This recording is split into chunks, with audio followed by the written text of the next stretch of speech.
welcome to the Deep Dive. Okay, so May 13th, 2025. Just another day on the calendar, you might think. Well, maybe not. It's funny how dates can pile up some really contrasting events. Right. Like on this exact date, different centuries, obviously, you've got Jamestown being founded, huge moment. Foundation. And then also on May 13th, a massive, killer hailstone hits Texas. It's just, wow. Yeah, that really shows you the sheer range of things a single day can hold, doesn't it? Totally. So today, we're not trying to, force some connection between everything. No, not at all. It's more like we're just grabbing a handful of interesting bits from history on this day stuff, birthdays. Think of it like a quick tour. Get some cool knowledge, maybe a few surprises, without getting bogged down. Exactly. The mission, if you want to call it that, is just to pull out the memorable details, the little quirks. Find those surprising links, maybe, and just, get a better feel for this one date. Sounds good. Where are we starting? Let's jump right in with that first one. Jamestown, 1607. Big deal, obviously. Huge deal. The start of, permanent English settlement in North America. But what's kind of fun is hearing it might have been called Jimtown. Jimtown. Really? Yeah, apparently. It gives it a sort of casual feel, like they were just trying to make it home. Takes away some of the, historical weight, maybe. Yeah. Makes it sound more real. Perhaps. It certainly contrasts with the very formal way we usually talk about these founding moments. Okay, fast forward quite a bit. Yeah. 1846, same date, May 13th. U.S. declares war on Mexico. Right, a major conflict. But one of our sources had this kind of funny take, saying something like, we supposedly won, but honestly, it's kind of hard to tell. That's refreshingly honest, maybe, or maybe just confusing. What does that suggest, though, that historical uncertainty? I mean, it probably points to how complex the Mexican-American War actually was. The outcome, the consequences, they weren't simple. Right, especially with all the land involved, the tension. Exactly. So that lingering feeling of, wait, who really benefited here? It highlights how history gets interpreted, reinterpreted. There isn't always one single easy answer, is there? Definitely not. Okay, now for something completely different. 1917, Fatima, Portugal. Ah, the apparitions. Yes, the story of the three shepherd children seeing the Virgin Mary. But one account described it. Well, oddly, How so? it said it was like she was in town for a delayed spring break. Wow. Okay. That's certainly a framing. A bit jarring, right? Mixing the sacred with the super casual. It is, but maybe it shows how people try to process, extraordinary things by relating them to something familiar, even if it sounds a bit flippant. It's a very human thing to do, I guess. Makes sense. Okay, just 1 year later, 1918, first U.S. airmail stamps go on sale. Sounds cool, right? Progress. Yeah, aviation taking off, quite literally. Here's the catch. Yeah. They sold the stamps before they'd really figured out how to, reliably deliver the airmail everywhere. Right, the infrastructure lagging behind the ambition. Yeah, the source basically said, good luck knowing if your letter would actually get there by air. It was all still very much. Up in the air. Exactly. Perfect phrase for it. What does that tell us about rolling out new tech? Well, it's classic early adoption, isn't it? You have the exciting idea, the potential, but the actual nuts and bolts, the reliability, that takes time to sort out. Flying was still pretty new and challenging logistically back then. Okay, now brace yourself. This next one's dark, but also weirdly darkly funny in the reporting. 1930, Lubbock, Texas. Okay. Giant hailstone. And sadly, someone was actually killed by it. Oh, wow. That's awful. Just freakishly bad luck. Totally. But the reported details around the death, it's bizarre. Apparently someone yelled a warning like, hey, Ralph, look out for... Yeah. And his reply was supposedly, what do you mean, watch out for the giant? And then he was hit. But wait, There's more. the cause of death listed wasn't like blunt force trauma from hail. It was listed as, and I'm quoting, the ice hole. The ice hole. Seriously. I know. I don't even know what to make of that. Is it incredibly bleak humor? Yeah. A typo? Just strange. That is deeply unsettling and memorable in a really uncomfortable way. I mean, maybe it was some kind of coping mechanism trying to find humor in the absolute absurdity of it, but wow. Yeah, wow. Okay, let's shift gears. Big time. 1940. Two major things on this date. First, Igor Sikorsky. Ah, the helicopter pioneer. He makes the first successful free flight of his helicopter. Yeah. Huge moment in aviation. Absolutely groundbreaking. A completely different way to fly. And when asked who he wanted to thank, his answer was just props. Nice. Very fitting. A little pun acknowledging the tech itself. I like that. Simple, clever. Okay. Same day, also 1940. Across the pond, Winston Churchill gives his first speech as prime minister. Ah, yes, the famous one. The very famous one. I have nothing to offer but blood, toil, tears, and sweat. Powerful stuff. Defining moments, setting the tone for the war effort.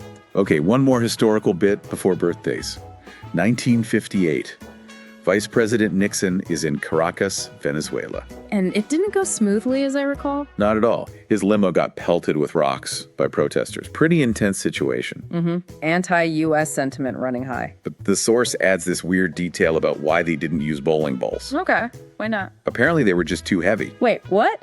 They considered bowling balls, but decided against it for practical weight-related reasons. That's the story. There's this strange, almost logical thought process behind the violence. It's odd. That is odd. It adds a layer of bizarre practicality to a pretty frightening political moment. Makes you picture the scene differently somehow. For sure. Okay, let's switch to celebrations. Today, May 13th. Turns out it's a big day for national food holidays. Oh, yeah. Like what? We've got National Cruton Day, Okay. Crunchy. National Fruit Cocktail Day, Classic. Little cherries in there. and the big one, National Apple Pie Day. Ah, very appropriate. We'll come back to that one, I bet. Definitely. And also, randomly, National Frog Jumping Day. Frog jumping, like Calaveras County, Mark Twain. I guess so. Quite the mix, huh? Croutons to frogs. It really is. It gives you a sense of the sheer variety of things we decide are worth celebrating, from the everyday to the downright quirky. So true. And speaking of celebrating, birthdays. Quite a few notables today. Robert Pattinson turns 39. Our pets. Okay. Known for Twilight, obviously. Yeah. And now the Batman. The source had some fun with the Bat theme, wondering if he'd do a baseball movie next, and called these his Twilight years. Huh? Clever. Yeah, we love connecting actors to their big roles, don't we? It's part of the fun of following pop culture. And also 39 today, Lena Dunham, Ah, girls. which prompted the source to make the classic observation. You never see them, Pattinson and Dunham, together in the same room. Right. The kind of silly connections our brains make, just because they share a birthday. Then we've got Darius Rucker. He's 59 today. Rudy. And the blowfish, of course. The source immediately went to Only Want to Be With You, naturally, and then made this weird comment. He's just a T away from being a trucker. Okay, that's random. And then said nowadays he's even more a hootie, whatever that means. Followed by the truly odd question, wonder if he uses a blowfish to put out his birthday candles. A blowfish. Wow, okay, that's imaginative. It shows how we latch on to names and images, I suppose. Blowfish just sticks. For sure. Stephen Colbert turned 61. The Late Show host. Yep, the source just added late night, of course. Sure. Simple, fits. Apt and concise. Dennis Rodman is 64. The worm. Exactly. The source noted he celebrated on this planet, which is a choice of words. Given his travels and unique persona. Right. And it randomly mentioned RFK Jr. somehow understanding the worm nickname. No idea why. And joked about it being a national holiday in North Korea. Well, Rodman's certainly never been boring, has he? Those references kind of reflect his unpredictable public image, I guess. The basketball, the politics. It's all part of the Rodman package. True. And now, a living legend. Stevie Wonder turned 75 today. Wow, 75. Incredible. An absolute icon. The source tried to be respectful, saying, no cheap jokes this year. Okay, good. But then immediately followed up by suggesting gifting him the same tie as last year. Your brother. And saying he can just sing his birthday song to himself. And wondered if he'll ever become just plain Steve. Right. Couldn't resist a little bit of cheekiness, huh? It's that weird line between reverence and, well, familiarity, I suppose. Just plain Steve is kind of funny, though, because he's so not plain Steve. Exactly. And finally, let's circle back to National Apple Pie Day. Turns out that phrase, as American as apple pie, isn't just like a modern cliche. It goes way back. Certainly. Back to the 1700s. And get this. Yale College served apple pie at basically every single supper for over 100 years. No kidding. Wow. So it really does have deep roots in American, well, tradition and culture. That gives the saying a lot more weight. Definitely more than just a tasty dessert. So, okay, looking back at all this, May 13th stuff, Yeah. it's just such a random collection, isn't it? War declarations, settlements, weird weather, tech first, celebrity birthdays, food days. It really is. And maybe that's the point, you know? history isn't this neat, tidy story. It's messy. It's monumental things happening alongside, frankly, bizarre things and everyday celebrations. It's all tangled together. The tragic, the triumphant, the trivial, it all occupies the same space on the timeline. That's a great way to put it. It really makes you think. Like, what seemingly ordinary day in your own life might hold surprising connections if you looked closer? That's a good question. Or thinking about today, May 13th, 2025, with all its own mix of news and life happening, how will people look back on this specific day years from now? What stories will stick? Yeah. What will be the giant hailstone or the Jimtown anecdote of today? Food for thought. Definitely. Well, that wraps up our deep dive into the many faces of May 13th. Thanks for coming along for the ride. Hope you found it interesting. Maybe spark some curiosity. Yeah, hopefully. Until next time, keep digging into those details.